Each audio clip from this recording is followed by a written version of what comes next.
Well, it's really a pleasure of mine to host Dr. Marion Mass, who I am looking so much forward to meeting her in person, hopefully very soon. But I've gotten to follow her work on social media, and I'm a big fan. Marion is the type of physician who would just say it like it is and is not afraid. So, because of that, we have her on the Healthcare Unfiltered podcast to try to distill why healthcare is a mess. And it's not really, Marion, we're asking you a very easy task. We're going to try to discuss few aspects of healthcare and why they are messy and what we're going to do about them. But before we get started, I want to make sure that folks who are listening to this show know who you are and what you do day in and day out and so forth. So who is Dr. Marion Mass? What a funny question, Chatty. So I'm a mother, I'm a wife, I'm a recovering soccer mom, actually. My kids are almost all out of the nest. I'm a practicing pediatrician in the Philadelphia area. I've practiced in the hospital setting with a lot of ER neonatology in that hospital setting, practiced in independent primary care practice, and I'm now in an urgent care situation. So I'm a writer, I'm a speaker, I'm an advocate, and I really do think that we can take healthcare and medical care in America, and we can reduce the cost and improve the access at the same time. And but I think we're only going to do it until we understand how the system works. We need to do that before we can make it happen. And Marion, just to level set a little bit, because, you go to medical school, you go to residency and all of that stuff. And let's face it, when I was an intern and you were an intern, probably the last thing on your mind was healthcare as an ecosystem. You were just thinking, I'm going to get my internship, residency, what am I going to specialize in, what I'm going to work on, all of these things, which is understandable. Did something happen that started making you think, what is actually going on in the healthcare that made you just think a little bit more broadly than what you were doing at the time? Yeah, I think it's circumstance for me. So I went to med school in 1990 and did my residency in Chicago, where you are actually. And then came back to this area, and we were having children, and I was working mostly nights. And I sort of feel like maybe when my third child got out of diapers, I woke up and I'm like, wait a second, what the heck happened here? Like in my training, I felt that, physicians were the primary advocate for the health and medical needs of their patients. And I woke up and so maybe one of the sentinel moments was when we were all told that we must have an electronic record system, right? And I remember going to house staff meetings at the hospital where I was a hospitalist, and they were giving us the computer order entry, like they were explaining to us how it would look and how it would launch. And I felt like everyone else was asleep at the house staff meeting. And I keep on asking questions. I'm like, this looks like a very unintrinsic system. We're going to have this problem and that problem and so on and so forth. And a real snap me to my feet moment happened when I came in for a shift. I've written about this. It's somewhere on the Let's Rethink This site. There's a blog. I'll try to pull it up for you. But I'm coming in for a 7 o'clock shift, and my colleague is looking agitated. And she tells me she's got a 3-month-old in the ER, and the 3-month-old came in looking very sick. They did the blood cultures, the spinal tap, everything. And they ordered the antibiotics. But it had been 2.5, 3 hours, and the patient didn't have their antibiotics yet. And they looked a little bit better after some fluids. And I'm like, why don't we have the antibiotics? And she said, well, the computer order entry had gone live that weekend. And over the weekend, they were not allowing any orders to get filled unless they came through the CPO, the computer order entry. Wow. So pharmacy wasn't even though pharmacy knew, and, I said, have you called pharmacy? Well, they refused to do it. And I kind of snapped. I thought to myself, you're letting a bunch of administrators get in the way of your patient. And I also, to tell you the truth, I was kind of disappointed that it had been 2.5, 3 hours and I'm the first person doing this. But I called the pharmacy, and I pulled the charge nurse or wherever it was over to me. And I said, I want you to listen to what I'm about to say to the pharmacist. And I call it whoever was the head at that point. It was a Sunday night, so whoever's the most senior. And I said, do you have the ability to mix up these antibiotics? Yes, but. I said, I didn't say but. You're going to mix them up, because if you don't, here's what I'm going to do. I'm going to tell the charge nurse who's standing in front of me to call the hospital CEO and let the hospital CEO know that I'm about to walk into the room for the patient and tell them they're getting substandard care because someone made a stupid administrative rule and is preventing their child from getting something that's necessary for them. And they can fire me if they want, but that's how it's going to roll. And I don't think I used the word stupid. Not at all. Oh. But I drew the line in the sand. I said to the charge nurse, you make sure, like, I'm going to let the hospital CEO know that I'll encourage the parents to call the press and let them know what's going on here. So can I have my antibiotics or not? And I got the antibiotics like 15 minutes later. But I thought to myself, why was no one, they were standing for the rule. They weren't standing for the patient. And it turned out that the child was not septic, thankfully, but if they had been, and their antibiotics had been delayed, it's not a good clinical situation. But we're all supposed to follow the rule.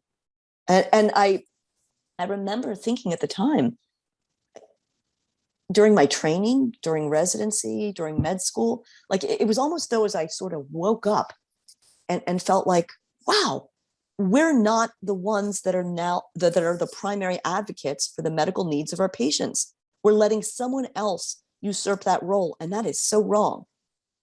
So it was a sentinel moment. Marion, I kind of feel, and I want you to correct me if I'm wrong, I kind of feel that a lot of physicians who are practicing and seeing patients have gone through various moments in their clinical career where they realized how stupid the system could be, right? From prior authorization to an example that you just provided to many things. I can recount things and you can recount things.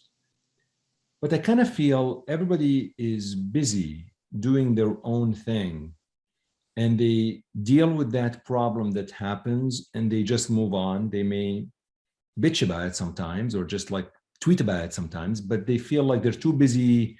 They're just going to move on. They don't have time to fix it. You chose a different avenue and you asked yourself, what can I do because of these things that kept happening? What did you do? Like, what are the steps that you took and what made you decide I'm going to be a real advocate? I'm not going to turn the other cheek. It was things like that kept on happening all along. But, this has been a long journey. So, for instance, when that happened, I started looking at getting involved in advocacy. And I looked at what was existing in advocacy, like national organizations like the AMA that to me are tied to insurance companies and are tied to pharma and are tied to government across the aisle. And I sort of felt like, well, that's not going to be it. And then I was looking at grassroots organizations that were national that, purported to try to fix the medical system. And a lot of those grassroots efforts, they seem to be partisan, one side or the other, it was either Doctors for Obama or like a group that was like against Obamacare, so people divided across the aisle, which is really silly because across the aisle, the insurance companies aren't dividing. The big hospital systems aren't dividing. Big pharma is not dividing. The AMA is not dividing. They're smart enough to like pay off across the aisle. But as grassroots groups, others were dividing. So I came up with the idea of building a grassroots physician organization. So in 2017, in February, at the Library of Congress, we launched Practicing Physicians of America. And we are now 6 on our board, and we cross the aisle, we cross specialties, we cross the country, and we agree on a lot of things. Like we've discovered, it doesn't matter if you're an R or a D. If you're finding things where you're looking to reduce cost and waste in healthcare, you can find a lot of agreement. It's going to be a big pushback on the special interests that are making the money in healthcare, but yeah. What's your mission statement, BPA?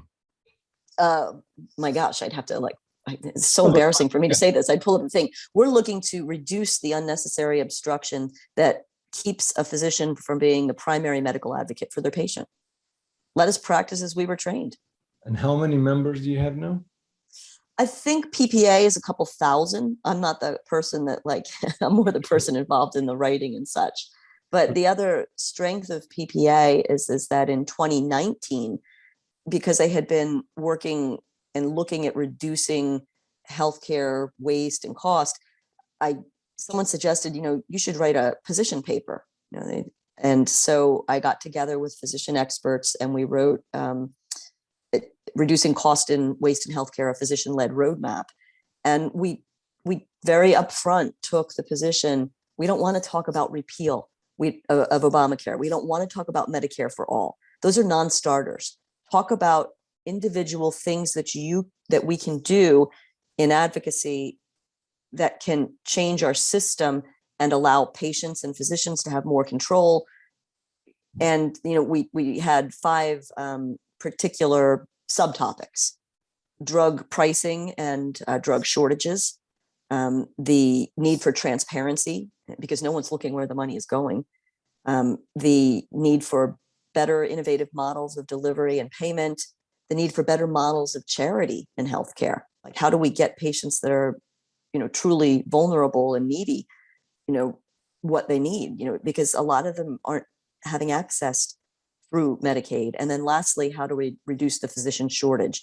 So we came up with 34 actionable legislative asks. And it's interesting because I've had, people in Congress say to me, well, physicians are going to love this, patients are going to love this, and the people that are making money are going to hate this. And that's how you know when you're on the right track.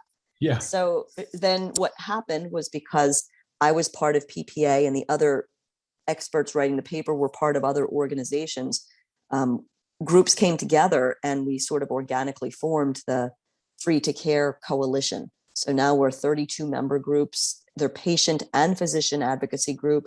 There's a group of pharmacists in there. I'd love to have a group of nurses that would, consider joining. But altogether, those 32 groups, they're agreeing with the ideas in that position paper on those 5 topics. And we now are 8 million citizens, and 70,000 of those are physicians. So that's amazing. 8 million citizens? Well, there's a couple large groups of patients. So yes, yeah. There's 2 senior groups, 60 plus and Association of Mature American Citizens. That they make up the bulk of our numbers. But to be frank about it, AMAC tends to be a right-leaning group, but their ideas in healthcare are very down the middle of the aisle.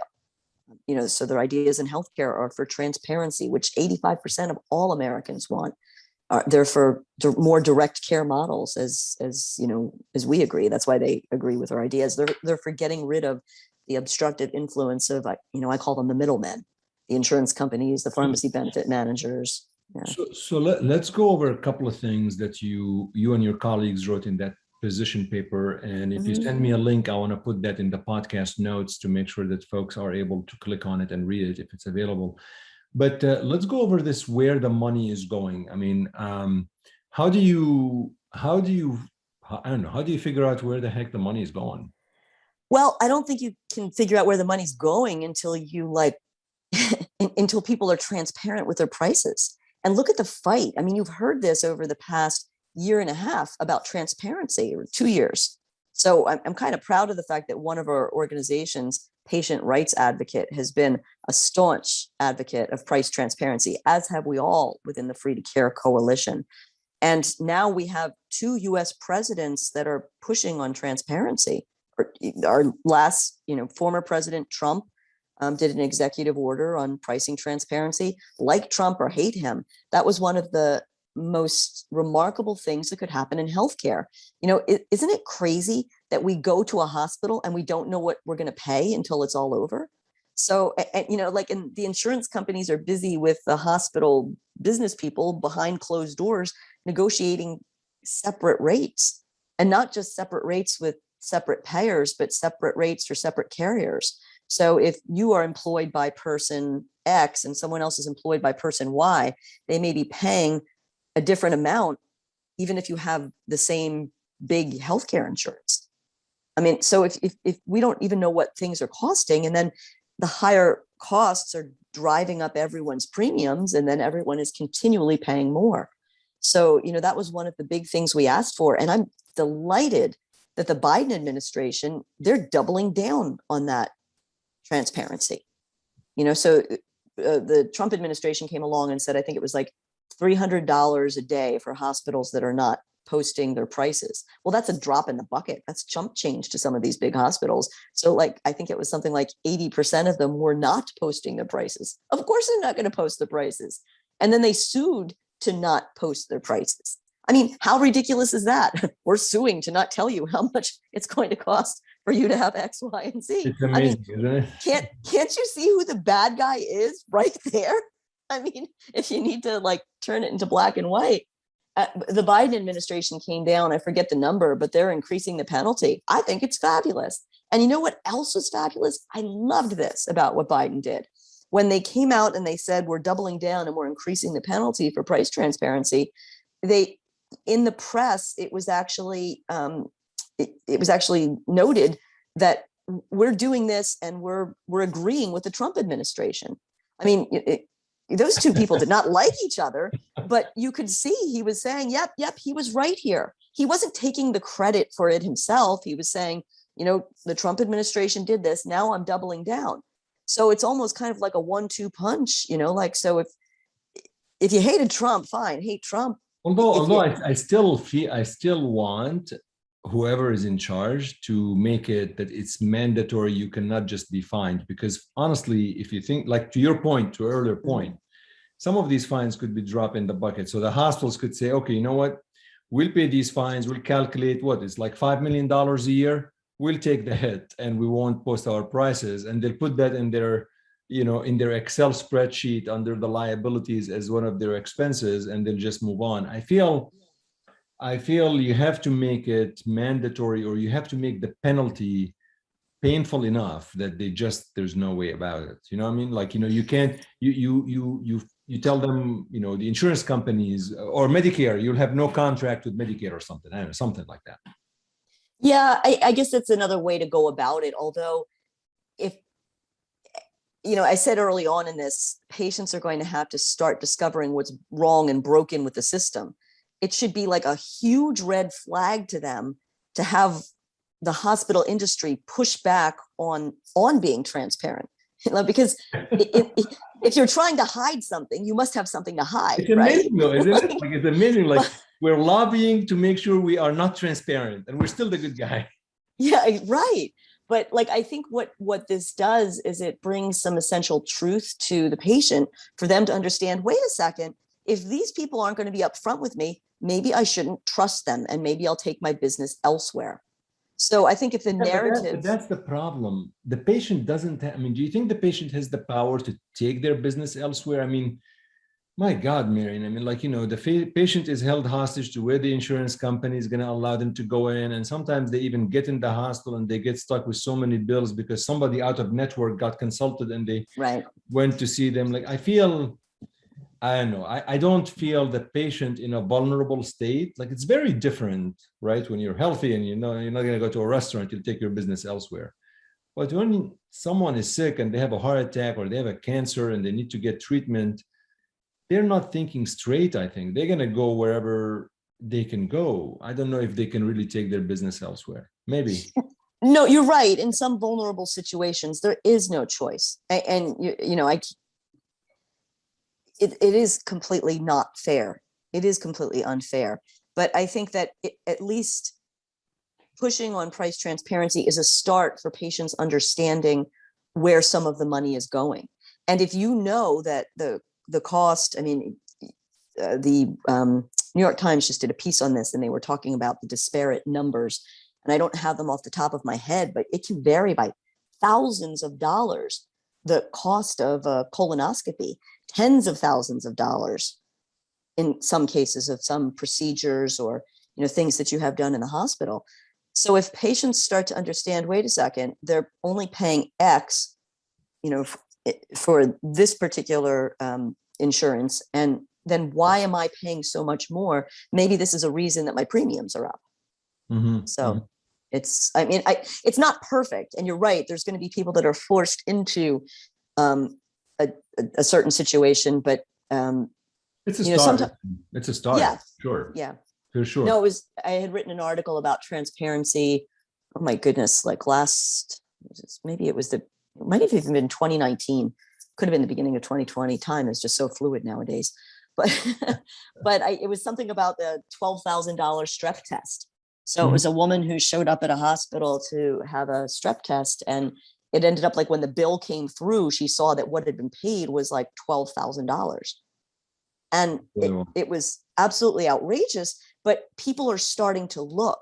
So the very fact that we're talking about this, now people are looking at their EOBs after the fact and, trying to figure out what had happened. I mean, even in small local environments where you would think you would have trust. My daughter played volleyball in high school.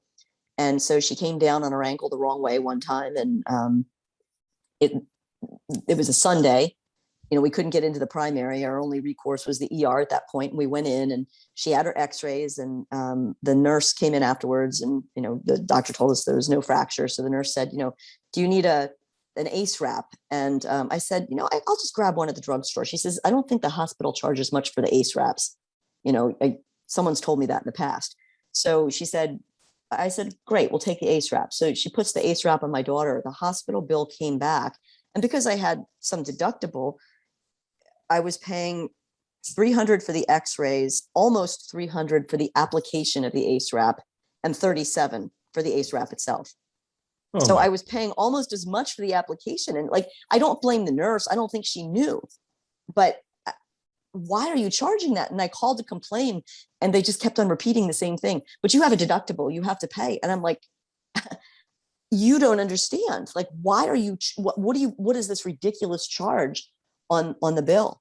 I mean, patients should really start to take a look when they do have those bills, get them itemized, and look at the little minutia, because all of that is adding up.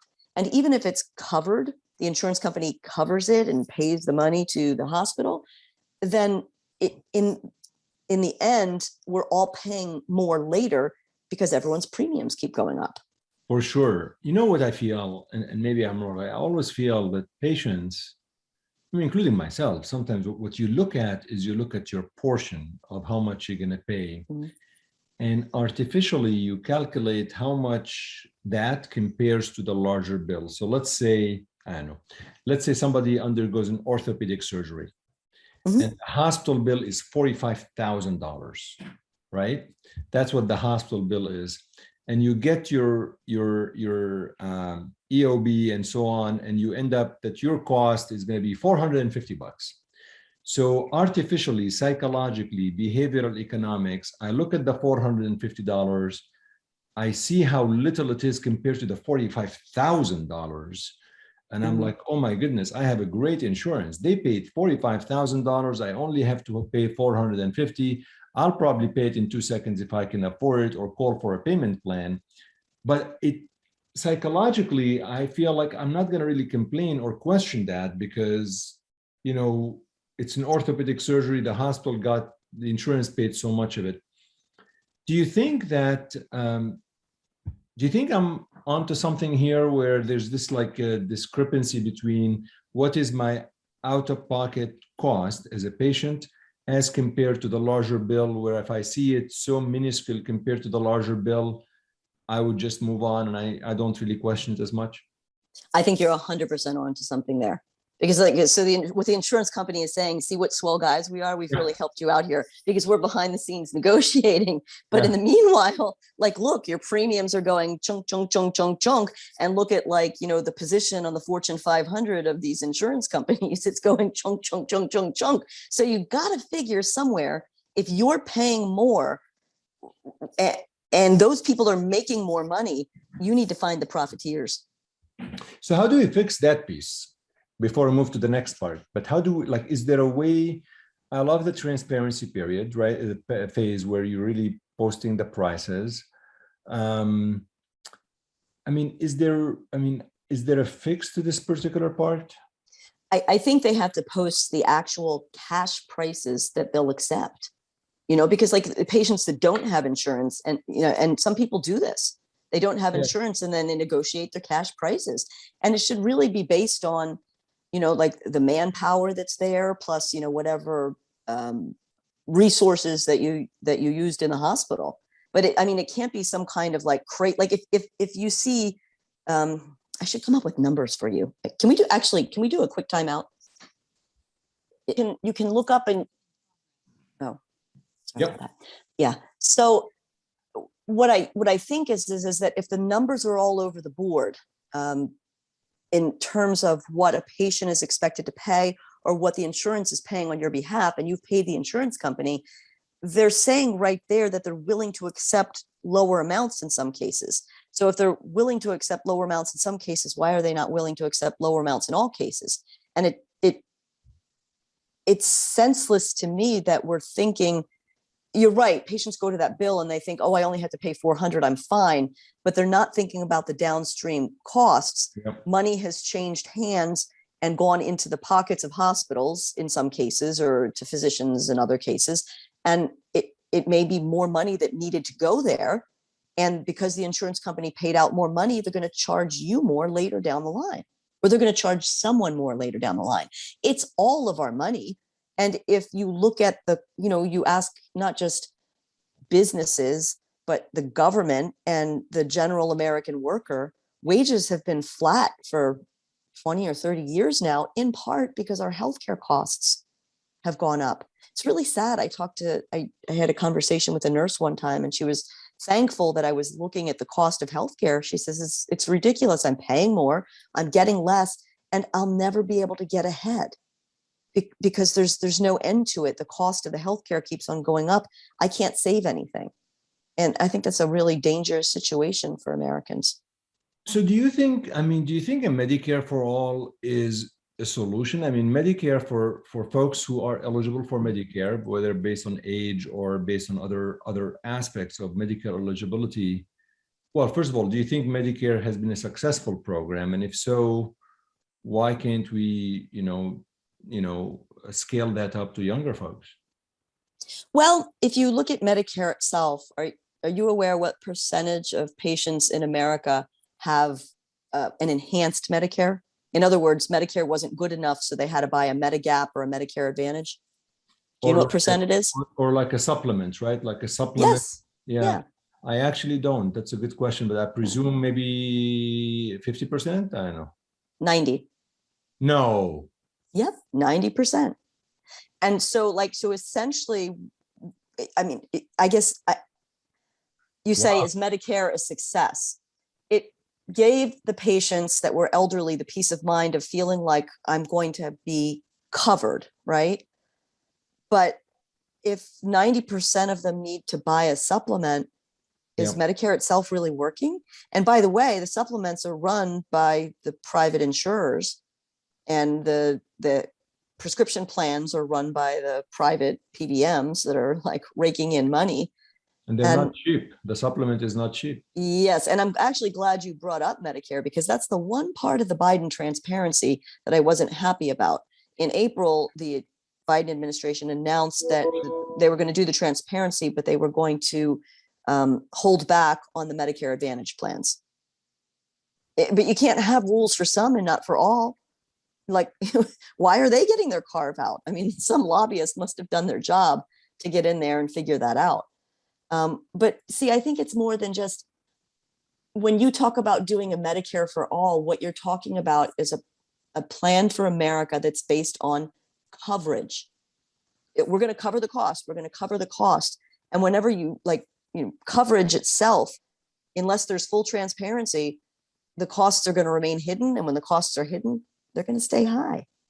So in the current system that we have, with private insurers digging into these, Medicare supplement plans, and with PBMs digging into the prescription portions of them, and with the government involved and their little fingers all over the place with the IT portion of them, and the pharmaceutical involvement and the hospital involvement, where you can't really see where the money's flowing. Do I favor Medicare for all right now? No, I think it'll make it a bigger mess. So when people, and I know this probably we're going off topic, but I can't help it. When people, whether on social media or on TV or wherever, they start talking about other healthcare systems like Canada, Europe, all of these things, and they say, people are doing fine there, and they're, like whether it's socialized medicine or whatever it is, why can't we do that here? What's your answer to these folks? Well, I think that when I look at the overall system that we have here, we do better in some arenas. I mean, you're in the field of oncology. Our numbers are much better here in America, to my understanding, than what they're getting out of England, say, or what they're getting out of Canada for treatment. The wait times in some of those countries are tremendously high. If we had a medical landscape where we did have transparency and we could pare down the costs to like the lowest dollar value, maybe a Medicare for all would work. But right now there's a bunch of profiteers with their fingers in the pie. And if we institute a Medicare for all system, who do you think is going to run it? Yeah. It's going to be like Blue Cross Blue Shield and United. Is it going to work any better? I mean, and I also kind of find it really funny because if you look at like the big, the big healthcare improvement of our last decade or so, the Affordable Care Act. The Affordable Care Act was based on the model of insurance. Everyone must have insurance. Now, all the same people who are clamoring for Medicare for all are clamoring, you can't have insurance. You're going to outlaw it. There's something very fundamentally wrong with that. It seems like a point of distrust.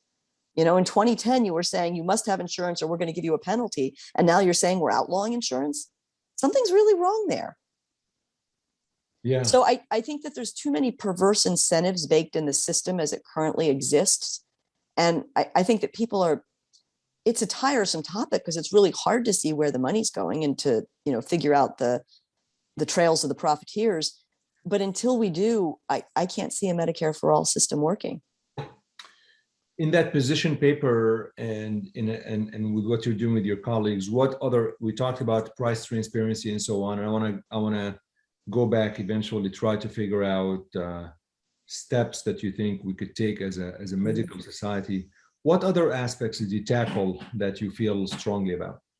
We talked about the need for like more direct models of care and the ability. Yes. So like there's a model of primary care. I mean, good medical care is the backbone should be good primary care. But, we've gotten into this corporate medical model where physicians have 7 to 10 minutes for a sick visit and they can't take care of their patients' needs during that time. Direct primary care doctors are physicians that they just got rid of the insurance model. They don't take insurance. Like They're a membership. Cash for service? Well, it's a membership model. I mean, a lot of people hear about it and they think that it's concierge medicine, which is different. Concierge medicine still works for insurance and works at exorbitant prices. Direct primary care, think of it as, direct care for the middle class. I mean, it's usually runs, I think, an average of $75 per month to belong to a direct primary care practice. And, these direct primary care doctors, they love what they're doing. They have more time to spend with their patients because they're not dealing with all the insurance headaches. Many of them dispense medications at cost to their patients. So the patients are saving money on their medications. They don't have all the bills that come from the pharmacy benefit managers. They are working usually with like an imaging center so that they can get reasonably priced imaging. They're usually working with local labs so that they can, when laboratory studies are necessary, they can take care of that. They have unobstructed visits, same day sick visits, and they work really hard to keep their patients out of the ER and out of the hospital. So overall, it tends to be a big, money saver. One of the problems is that, the direct primary care doctors always advocate, make sure that you have insurance in case a giant catastrophe happens, because you can't always keep someone out of the hospital. Like you said earlier in this podcast, what if you have a heart attack? What if you're in a giant, motor vehicle accident?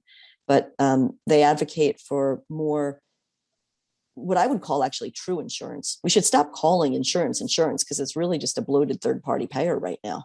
But for direct primary care, like I could understand, for example, the benefit of seeing my primary care physician, having access to him or her, and not having to go through the middleman. But as a primary care physician, you still have to do blood tests. You may want to do a chest X-ray, a urine analysis. I don't know, like you may need to do or a mammogram, a pap smear, all of these things that you have to recommend and do. And are you able still to cut on the cost of these? These are all outpatient stuff, but you still have to do them. And some of them you're not in control over. So how, like, I'm trying to think how the system that works in a way that really reduces the cost to patients.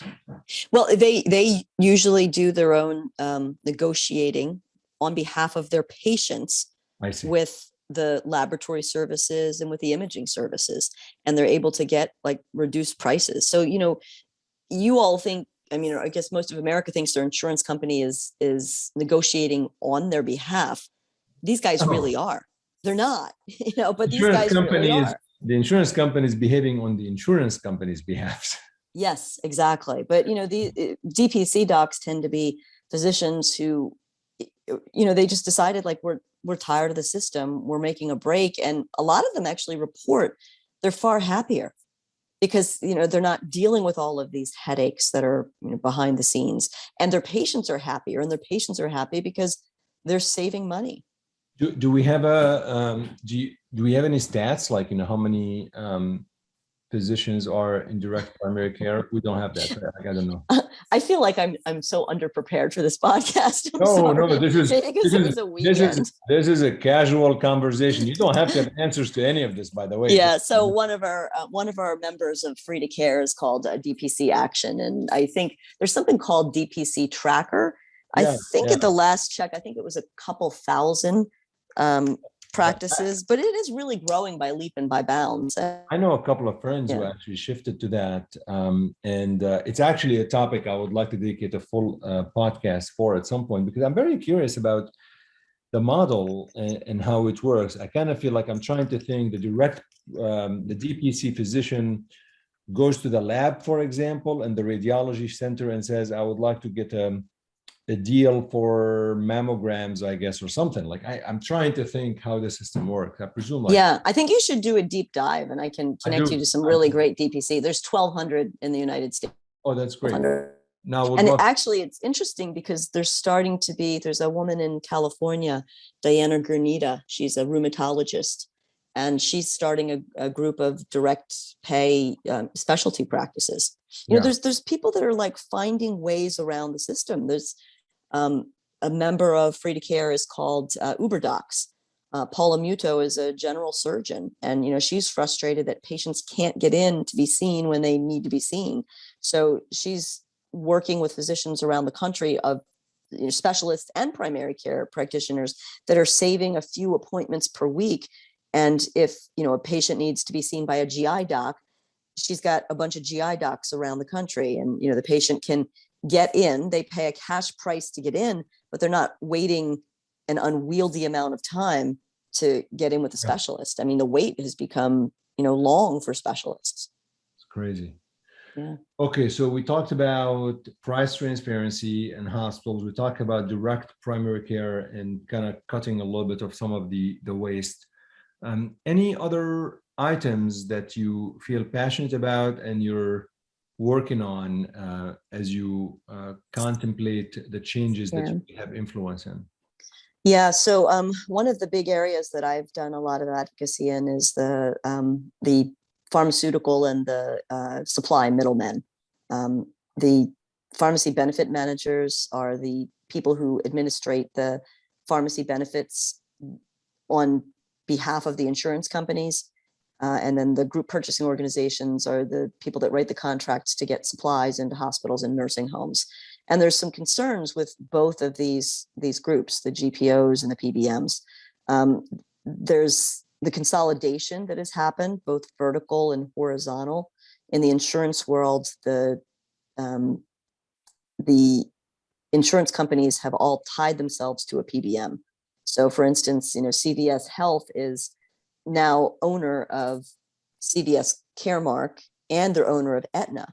So an insurance company tied together in a big conglomerate with the PBM and also owning a pharmacy chain itself, there's so many conflicts of interest there. So the PBMs themselves have special rules that apply to them that don't seem to apply to others.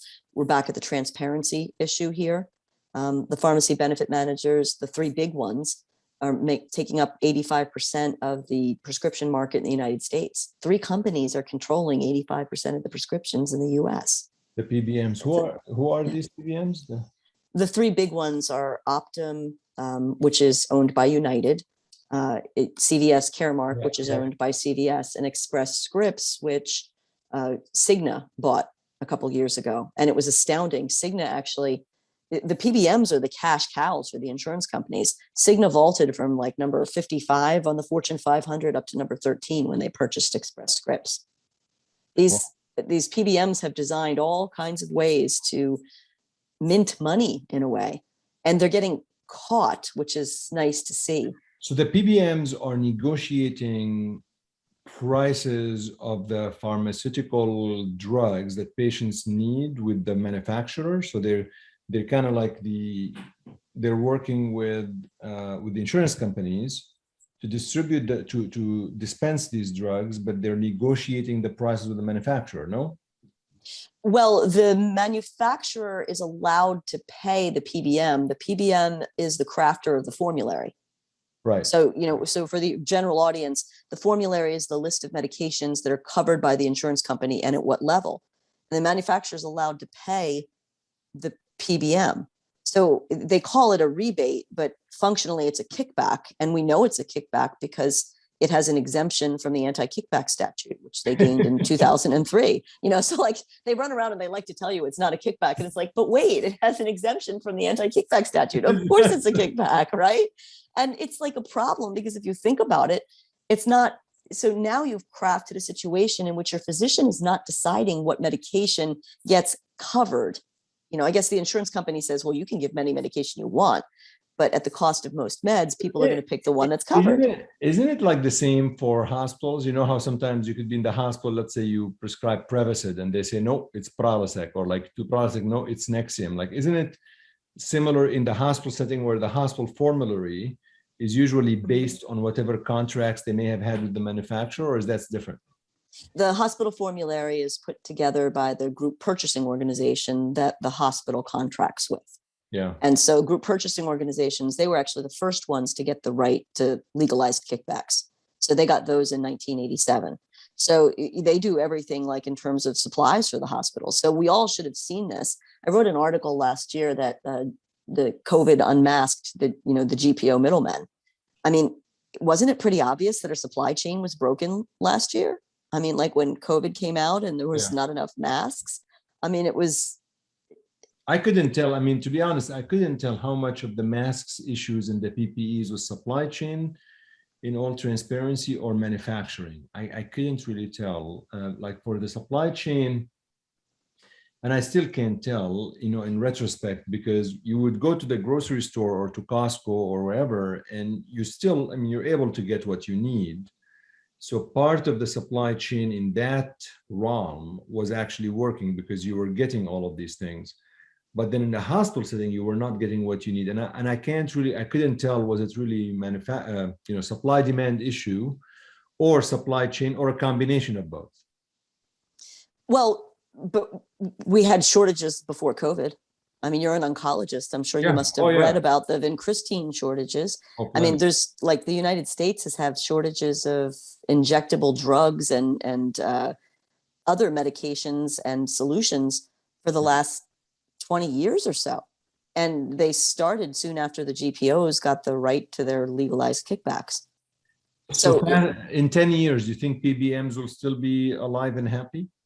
In 10 years? Well, I hope they're not alive and happy, the ones that are currently leading the market. I hope that we have some transparency on the costs that they're, the way that they're driving costs for the patients. I'll give you a small example. Like I said, that they found all kinds of ways of minting money. They have something called the spread, and in the spread in the Medicaid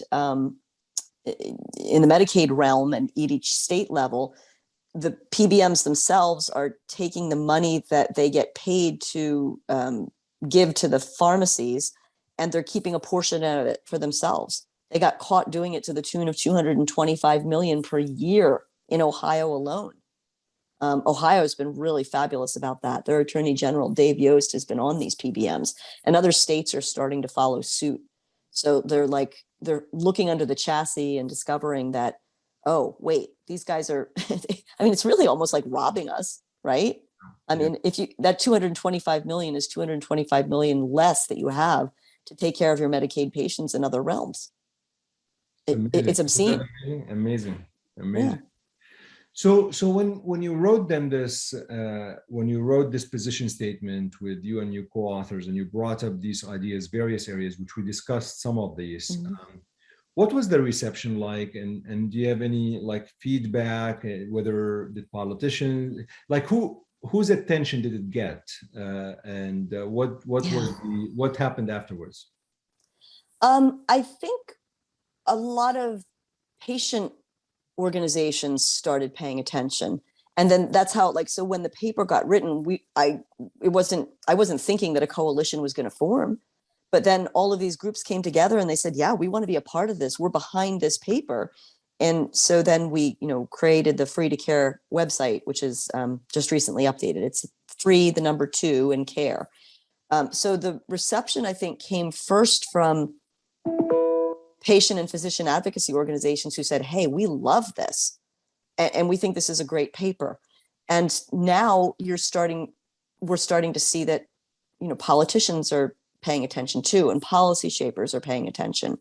I do have meetings with lawmakers across the aisle. So there was a patient advocacy organization that's not even part of Free to Care. They're called We Work for Health, and they're extremely concerned about the PBM issue, for instance, because they know their patients are paying more for drugs. So these guys put me on phone calls with, the Pennsylvania Democratic Coalition. And, I've been on phone calls with the conservative members of Congress that are physicians. People have introduced me to various members of even administration. I was able to go and speak with the White House of the last administration on PBMs. And I had someone recently introduce me to a Biden nomination, the drug czar. He's a super guy. So I'm seeing that people are like looking at these ideas and realizing they're not Republican ideas, they're not Democrat ideas, they're patient ideas. So people are paying attention. It's wonderful that we're getting across the aisle attention. Thanks to your amazing work, we are. Have you, on a personal note, I can't help but to ask you, have you thought about politics? Yeah, I get asked that all the time. You knew that question was coming. Yeah. So I promised my children not until they're out of high school. And then I told my husband he's allowed to veto it.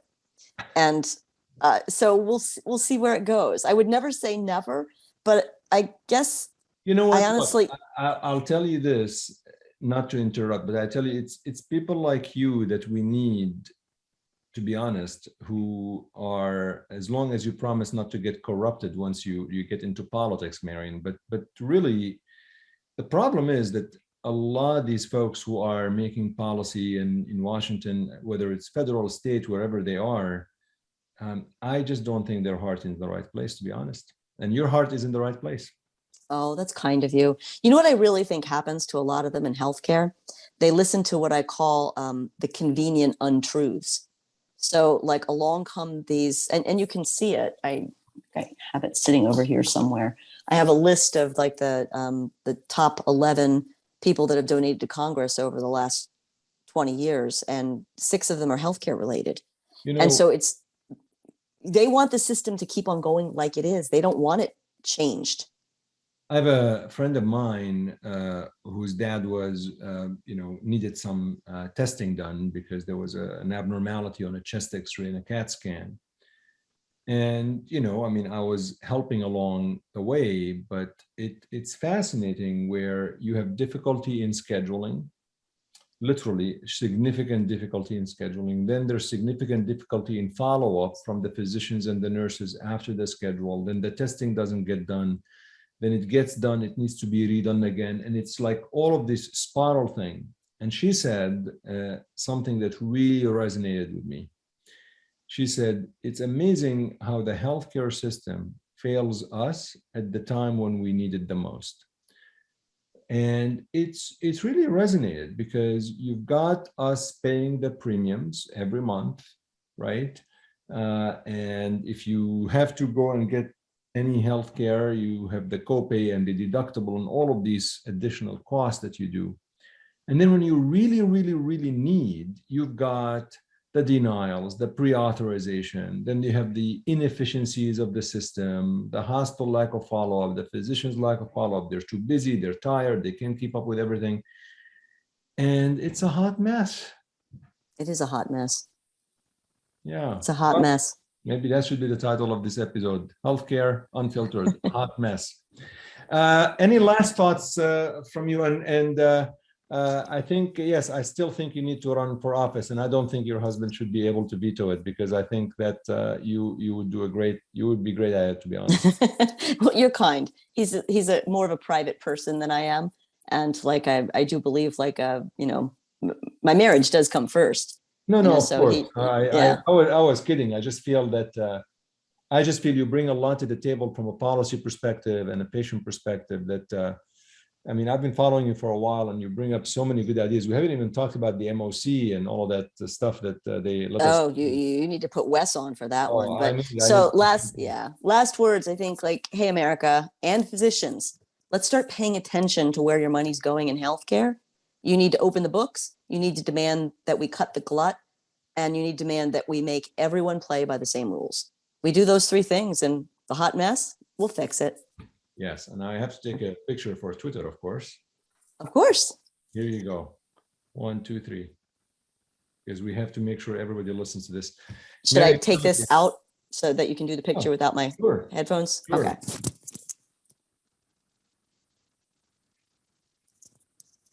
No, really, thank you so much, Marion. I think this has been a great, enlightening episode, and I hope folks listen to this episode and we're able to make a difference. I think there's a lot of stuff that we need to talk about as a medical society, to be honest. Maybe I think my last question, I promise I'll let you go. You've been very generous with your time, and we're taping this on Labor Day weekend. Yeah. My last question to you, and we'll depart on that. Do you think other societies like the AMA, the ACP, all of these societies that sometimes they ask us to pay dues and tuition, are they doing anything to help us? Well, they've been the primary voices in the room for the last 20 years. You make the call. How's it been going? I think I got the hint. I like that. Well, Dr. Marion Mass, thank you so much for coming on Healthcare Unfiltered. Much appreciated. My pleasure.